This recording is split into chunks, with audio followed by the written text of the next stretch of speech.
പത്തരപ്പൊന്നാന എന്ന ചിത്രത്തിലെ ജയറാം, മാമുക്കോയ, ജഗതി, സിദ്ദിഖ് എന്നിവരുടെ നിലയ്ക്കാത്ത ചിരിക്കാഴ്ചകൾ. അതെ, നമ്മളെ കെട്ടോള് സ്നേഹം കൂടുമ്പോ ഇന്ന അങ്ങനെ വിളിക്ക അയമൂന്ന്. ഒരു പുന്നാരത്തിന് എന്ന് വെച്ച് നീ അയമുട്ടിക്കാന്ന് വിളിച്ചാ മതി കേട്ടോ.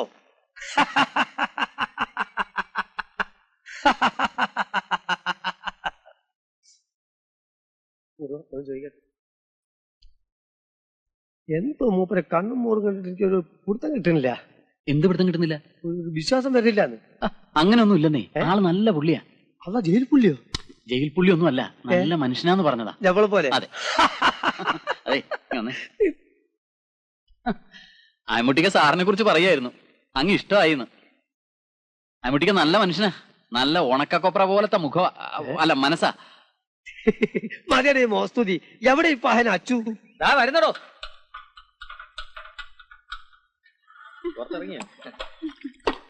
എന്താ കേറി പോടി അകത്ത്. ആ ദാസം വന്നിരുന്നോ? സത്യം പറച്ചു. ആ വന്നവനാരാ? എവൻ? ആ കാറിൽ വന്നവൻ. ആഹാ, നല്ല പാർട്ടിയല്ലേ. 2-3 മാസത്തേക്ക് താമസിക്കാൻ വീട് വേണമെന്ന് പറഞ്ഞ് എന്നെ ഒന്ന് മുട്ടി. ആ കാര്യത്തിന് അയമുട്ടി ഒന്ന് മുട്ടി. എന്തിനാ കിട്ടുന്ന നിമിഷം കളയുന്നത്? അല്ല, ഈ കമ്മീഷൻ നിനക്ക് അനുഭവിക്കാൻ സാധിക്കുമെന്നാ എന്റെ ഇപ്പോഴത്തെ സംശയം. എന്താ ഇപ്പൊ അങ്ങനെ സംശയം? അവൻ പുലിയല്ലേ? പുലി ആയാലെന്ത്, സിംഹായാലെന്ത്? സത്യം ദാസ് ആരോടും തുറന്നു പറഞ്ഞാൽ നിന്റെ കഞ്ഞി പാറ്റ വീഴിയല്ലേ? അവൻ ആരോടും പറയില്ല. അവനെനിക്ക് നല്ല വിശ്വാസ, അത് ഉറപ്പാ. അവന്റെ കഞ്ഞി എന്റെ കഞ്ഞി ഒന്നാ, ഇയാൾ മാറിയില്ല. കർത്താവേ, ഇത് പുലി തന്നെ. ഏയ് മുട്ടിക്കോയാ, ഞാൻ വരെ അല്പം വൈകിയല്ലേ. കാലത്ത് 2 ഡൈവേഴ്സ് കേസ് ഉണ്ടായിരുന്നു. ഞാൻ അവിടെ ചെന്നപ്പോൾ ആകെ പ്രശ്നം. അവർക്ക് 2 പേർക്കും ഒന്നാകണമെന്ന് ഞാൻ വിടുവോ? ഞാൻ എല്ലാ അടവും പയറ്റി കലക്ക് കൈ കൊടുത്തു. 2 പേരും കണ്ണീരും കൈയുമായിട്ട് 2 വഴിക്കും പിരിയുന്ന കണ്ട ശേഷമാണ് എനിക്ക് ശ്വാസം വീണത്. ഇതിന്റെ ശ്വാസം പോയോ? സന്തോഷം, ചത്തില്ല. ആഹാ, സാറോട് ഉണ്ടായിരുന്നോ? ഞാൻ ഈ വീടൊക്കെ ഒന്ന് കാണിക്കായിരുന്നു. എന്നിട്ട് ഇഷ്ടപ്പെട്ടോ? ഉറപ്പിക്കാമല്ലോ. പിന്നെ ഉറപ്പിക്കാം. ഐശ്വര്യ മറ്റേ 100 രൂപയും തന്നെ. കമ്മീഷനല്ല, വാടക, അഡ്വാൻസ്. കമ്മീഷൻ വേറെ ഉണ്ട്. ഐശ്വര്യ കൈ ഇങ്ങോട്ട് നീട്ടില്ലേ. അല്ല, മെല്ലെ പിടിച്ചു വലി. ഈ ഇന്ത്യ മഹാരാജ്യത്ത് പരസ്പരം ചതിക്കാണ്ടും കള്ളത്തരം കാണിക്കാണ്ടും അയമുട്ടിക്കാന്റെ ഈ വീട് നമ്മൾ വാടകയ്ക്ക് കൊടുക്കുന്നു. അന്യ നാട്ടിൽ നിന്ന് വന്നിരിക്കുന്ന ഈ നല്ല മനുഷ്യൻ ഈ മഹാരാജ്യത്ത് ലോകാവസാനം വരെ സന്തോഷമായിട്ട് ജീവിക്കട്ടെ എന്ന് നമുക്ക് പ്രാർത്ഥിക്കാം. ഒരു വിരോധമില്ല, പ്രാർത്ഥിക്കാം. പക്ഷെ ആ കീശയിൽ ഇടണമെന്നായിരുന്നു എന്റെ ആശ. പക്ഷെ കീശ മാറിപ്പോയി. എന്റെ കാര്യം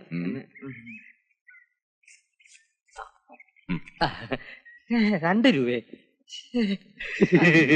എന്നാൽ അത് അവൻ തന്നെ, സംശയം വേണ്ട. യവൻ ആ വന്നവൻ ഈ അച്ചൂന്റെ അമ്മയുടെ ആദ്യത്തെ കെട്ടിയവനിലുണ്ടായ മകനാ. അപ്പൊ നിന്റെ അമ്മയെ കെട്ടിയപ്പോ ഒരു കുട്ടിയോടെ ഉണ്ടായിരുന്നെന്ന് പറ. അനാവശ്യം പറയരുത്.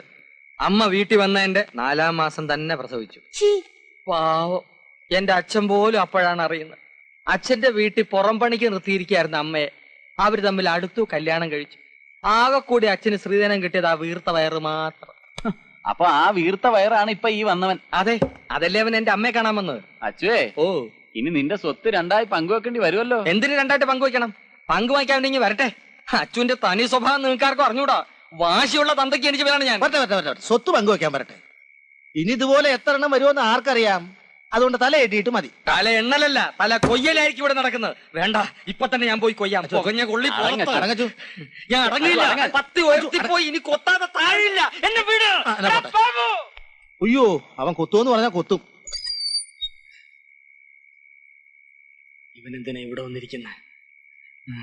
തേടിയ വള്ളി കാലിച്ചു.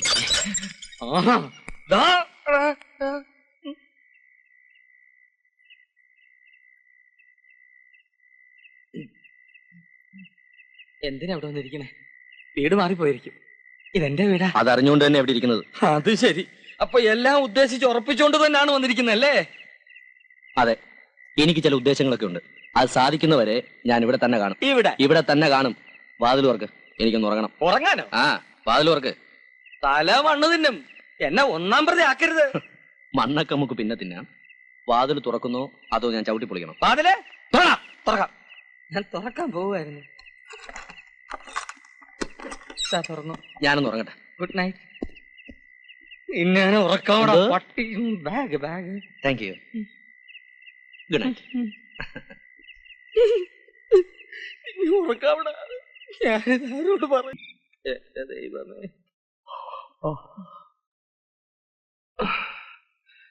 അച്ഛോ കാപ്പിയൊന്നുമില്ലേ? കാപ്പി? ഞാനിവിടെ വല്ലവന്റെ കാല് താങ്ങിയാ ജീവിക്കുന്നത്. അതിന്റെ ഇടയ്ക്ക് വേറൊരുത്തരും കാപ്പി വേണമെന്ന്. ക്യാപ്പി? ഞാൻ നിനക്ക് തങ്കോസ്മം കലക്കി തരാം. എന്നെ കൂടെ ഒന്നും പറയിപ്പിക്കരുത്. ഇനി ഒരു നിമിഷം ഇവിടെ താമസിക്കരുത്. ഇറങ്ങി പൊക്കോ. പോ പോ പോ. എന്താ ഇത്? പണം. പണം ഞാൻ കൈ കൊണ്ട് വിടൂല, പോക്കറ്റിലോട്ടിട്ട്. അപ്പൊ എന്താ വേണ്ട? ചായ വേണോ, കാപ്പി വേണോ, ബൂസ്റ്റ് വേണോ? നീ എന്തിനാ അവനെ പിടിച്ച് അവിടെ കിടത്തിയത്? കിടത്തിയതല്ലോ, അവൻ കിടന്നതല്ലേ. അവൻ എന്റെ സഹോദരനാണെന്ന് അറിഞ്ഞപ്പോ മുതൽ എന്റെ ഇടനെഞ്ച് പൊട്ടിപ്പോയി. അച്ഛൻ രണ്ടാണെങ്കിലും അമ്മ ഒന്ന. അമ്മയുടെ സ്വത്തിൽ എല്ലാ മക്കൾക്കും തുല്യ അവകാശമാണ്. ആകെ കൂടി എനിക്കുള്ളത് 17 സെന്റ് സ്ഥലമാണ്. അത് ഞാൻ രണ്ടായിട്ട് ഭാഗിക്കേണ്ടി വരില്ലേ? വേണ്ട, വായിക്കേണ്ടി വരില്ല. അല്ലാതെ തന്നെ അവൻ മുഴുവനായിട്ട് എടുത്തോണ്ട് പൊക്കോളും. ആറും പറ്റുന്ന വാക്കുകൾ പറയാതെ. എങ്ങനെ പറയാതിരിക്കും? അന്ന് അവനൊരു സഹോദരിയുടെ കാര്യം പറഞ്ഞിരുന്നില്ലേ? നിന്റെ ഓർമ്മയിൽ അങ്ങനെ ഒരു സഹോദരി ഉണ്ടോ? അവനെ പ്രസവിക്കുന്നതിന് ആ സ്ത്രീ വേറെ ആരെങ്കിലും പ്രസവിച്ചിട്ടുണ്ടോ എന്ന് ആർക്കറിയാം? എന്തായാലും നീ അവനെ അല്പം സൂക്ഷിക്കുന്നത് നല്ലതാ. അതെ അതെ, അവൻ നല്ല ഉറക്കത്തിലാണ്. ഉറങ്ങുന്നവനെ ഉണർത്തുന്നവനാണ് ഞാൻ. ഈ മുട്ട എങ്ങനെയെങ്കിലും അവന്റെ അകത്താക്കണം. ആംലേറ്റ് ആയിട്ടാണോ ബുൾസൈ ആയിട്ടാണോ? എങ്ങനെയെങ്കിലും 101 ആവർത്തി നശീകരണ മന്ത്രം ജപിച്ച് ബ്രഹ്മരക്ഷസിനെ അടക്കിയിരിക്കുകയാണ് ഈ മുട്ടയിൽ. രാത്രി കൊടുത്താൽ രാവിലെ പോകും, രാവിലെ കൊടുത്താൽ രാത്രിയിലേ പോകൂ. കൈ നീട്ടു. അയ്യോ, മുട്ട പൊട്ടിപ്പോയി. താൻ തിന്നോടോ.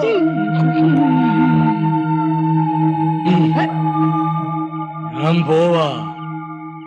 എടോ അച്ചു, പോകാതെടോ, ഇങ്ങോട്ട് വേണോ? ഞാൻ പോവാ.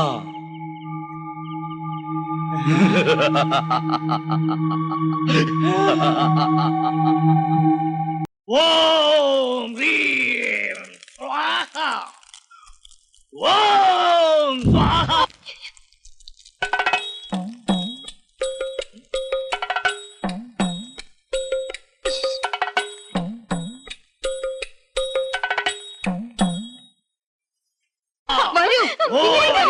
എന്റെ പാട്ട് ഇങ്ങോട്ട് ഞാൻ അവസാനിപ്പിക്കും.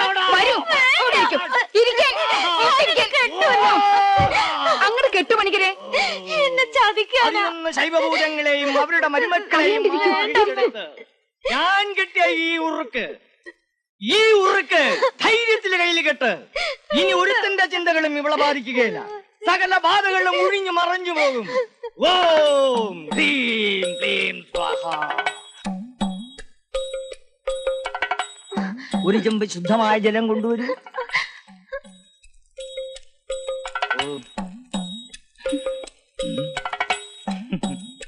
മോള് പേടിക്കണ്ട, ഞാൻ ഇതിൽ ഊരിയത് തിരിച്ചടിക്കണ കാറ്റല്ല, നേരെ അടിക്കണ കാറ്റാണ്. നിന്റെ മനസ്സിൽ ആരാണോ ഉള്ളത് അവൻ വരും, അവനെ മതിയായിരുന്നു.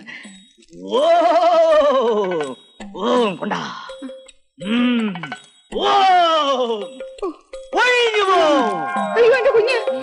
പേടിക്കണ്ട, ധൈര്യമായിട്ട് കെട്ടിക്കോളൂ.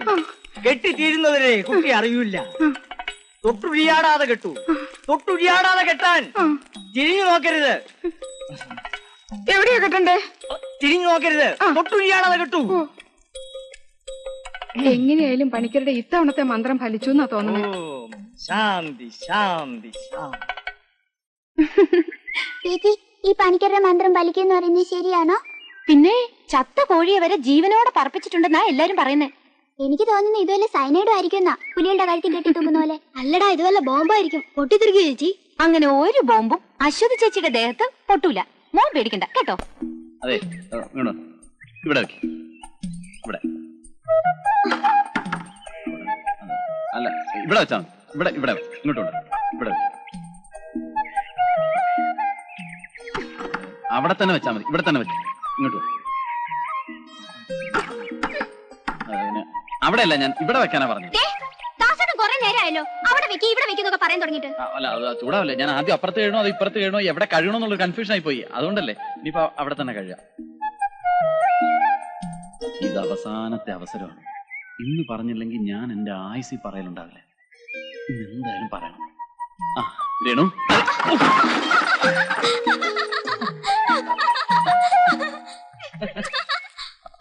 മുടക്കി. എത്ര നല്ല കുടുംബത്തിൽ നിന്നാ വന്നു പോണെന്നറിയോ? ഇവള് കാരണം ആരുടെ മുഖത്ത് നോക്കാൻ പറ്റില്ലാണ്ടായി. ചിലപ്പോ അങ്ങ് ചത്തുകളഞ്ഞ എന്തെന്നോടെ തോന്നും. ഏതായാലും ഞാൻ അശ്വതിയോട് ഒന്ന് സംസാരിച്ചു നോക്കാം. പെൺകുട്ടികളായി ഇങ്ങനെ പിടിവാശി കൊള്ളില്ല. നിങ്ങൾ പറയുന്നത് അനുസരിക്കില്ല. ഞാൻ പറഞ്ഞാലേ. അല്ല, ഒന്നുമില്ല, ഞാനിങ്ങനെ അമ്മയുമായിട്ട് അശ്വതിയുടെ കല്യാണക്കാര്യത്തെ കുറിച്ച് പറയുമായിരുന്നു. അതെ അതെ, ഞാനും കേട്ടു. എല്ലാവരും ഇങ്ങനെ പറയുമ്പോ ഞാനും അങ്ങ് തീരുമാനിച്ചു. ഇനി ഞാൻ കല്യാണമേ കഴിക്കുന്നില്ലെന്ന്. അല്ല, എപ്പോ നോക്കിയാലും അങ്ങനെ പറഞ്ഞാ- കല്യാണക്കാരി. എന്താ നീ പറഞ്ഞത്?